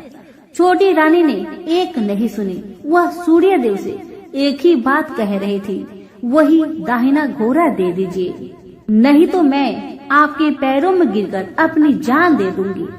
अब सूर्यदेव धर्म संकट में पड़ गए। उन्होंने वचन दे दिया था, अब अपने वचन से पलट भी नहीं सकते थे। भगवान ने कहा, ठीक है, दे दिया तुम्हें घोड़ा। सूर्यदेव ने कहा, फिर एक बात और भी कही, देखो मैंने तुम्हें घोड़ा तो दिया है, लेकिन वह तुम्हें यहाँ नहीं मिलेगा, तुम्हें उसे पाताल में जाकर लाना होगा। रानी बोली, पाताल में ही क्या भगवान, मैं उन्हें पाने के लिए कहीं भी जा सकती हूँ। रानी को वचन देकर सूर्यदेव अपने मार्ग से चले गए और इधर रानी जंगल से अपने भोजनालय में आ गई। फिर वह बुढ़िया को लेकर उस मैदान पर आ गई। जल्दी ही शाम हो गई। शाम होते ही वहाँ वह गाय आ गई और उसने सींग मारकर सुरंग का पत्थर हटाया तथा नीचे उतरने लगी। रानी और बुढ़िया जल्दी जल्दी उसकी पूंछ पकड़कर नीचे उतर गए। नीचे पाताल में सब घटनाएं पहले की तरह ही घटने लगी। घोड़े का एक कुंड में नहाकर राजपुत्र बन जाना, नहा धोकर पलंग पर जाकर बैठना, तो उसे खाने की थाली, दूध की प्याली आना, पान पीरा आना। लेकिन आज एक बात नई घटी। आज 2-2 थाली, 2-2 दूध की प्याली, 2-2 पान पीरे उसके सामने आए। वह कुछ नहीं बोला, अपने हिस्से की थाली खाकर, दूध पीकर और पान पीरा चबाकर वह सोने चला गया और हमेशा की तरह दिए से पूछने लगा, दिए दिए दीपंकर, मेरे माता पिता कैसे हैं? दिया बताने लगा, वे दोनों तुम्हारे शोक में मरने की स्थिति में पहुंच गए हैं। राजकुमार ने कहा, ऐसा? झट से उसकी आंखों से आंसू टपकने लगे। फिर वह पूछने लगा, दिए दिए दीपंकर, मेरा राज्य कौन चला रहा है? दिया बोला, तुम्हारा राज्य प्रधान चला रहा है और वह सब कुछ हड़प चुका है। वह प्रजा पर बहुत अत्याचार कर रहा है। सुनकर राजपुत्र को बहुत गुस्सा आया। वह गुस्से से अपनी मुट्ठी भींचने लगा। अब वह पूछने लगा, दिए दिए दीपंकर, मेरी पत्नी क्या कर रही है? अब दिया कुछ नहीं बोला, चुपचाप रहा। अब रानी का संयम जवाब दे गया। वह दौड़कर पति के गले लग गई। अब मैं तुम्हें मिल गया, राजपुत्र कहने लगा। सच कहते हो, अब आप फिर से घोड़ा तो नहीं बनोगे ना? पत्नी ने कहा नहीं, दोबारा घोड़ा नहीं बनूंगा मैं। तुमने जो इतने सारे कष्ट उठाए हैं मुझे पाने के लिए, इसलिए सूर्य देव ने मुझे सदा के लिए घोड़े के जन्म से मुक्त कर दिया है। राजपुत्र ने बड़े प्यार से कहा और उसे गले लगाया। उसके आंसू पोंछे। कुछ देर पश्चात भोर हो गई तो गाय की श्रृंखला टूटकर वह ऊपर फूलों पर जाने लगी।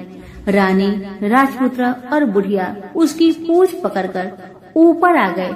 ऊपर आने पर वे सीधे भोजनालय में पहुँचे। वहाँ का सब सामान लोगों में बांट दिया और उसको ताला लगाकर अपने राज्य में लौट गए। राजपुत्र वापस आता और उसके तेवर देखकर प्रधान घबरा गया। राजपुत्र ने उसे बंदी बनाकर कैद खाने में डाल दिया और राज्य की बागडोर अपने हाथ में ले ली। उसके बाद वह अपने माता पिता को मिलने उनके महल में गया। तब राजपुत्र क्या देखता है कि उसके माता पिता उसके शोक में सिर्फ पंजर बने हुए हैं। पुत्र को वापस आया देखकर मरणासन राजा रानी की आंखों से टप टप आंसू बहने लगे। इन दोनों ने पुत्र को गले लगाया, उसे प्यार से सहलाया। इतना होने के बाद उनके सेहत में एकदम सुधार आने लगा। वे अब बिस्तर से उठकर बैठ गए, पुत्र को आशीष देने लगे। राजपुत्र के आने की खबर तुरंत राज्य भर में फैल गई। प्रजा खुशी से फूली नहीं समाई। प्रजाजन राजमहल के सामने इकट्ठे हो गए। राजपुत्र ने भी उन्हें दर्शन दिए और आज से उन्हें कोई दुख नहीं पहुंचाएगा, ऐसा वचन भी दिया। अब राजा अपने पुत्र का राज्य अभिषेक करके उसे सिंहासन पर बैठाता है और बहू को महारानी का दर्जा देता है और स्वयं अपनी पत्नी के साथ ईश्वर स्मरण करते हुए खुशी से दिन बिताता है। महाराज बना राजपुत्र अच्छी तरह से राज्य चलाने लगा और अपनी पत्नी के साथ सुख शांति से जीवन बिताने लगा। उस बुढ़िया को रानी ने अपने ही पास रख लिया, उसकी अच्छी तरह से देखभाल करने लगी। बुढ़िया और उसके बुढ़ापे के दिन खुशी से गुजरने लगे। तो प्रेम से बोलिए, सूर्य भगवान की जय हो।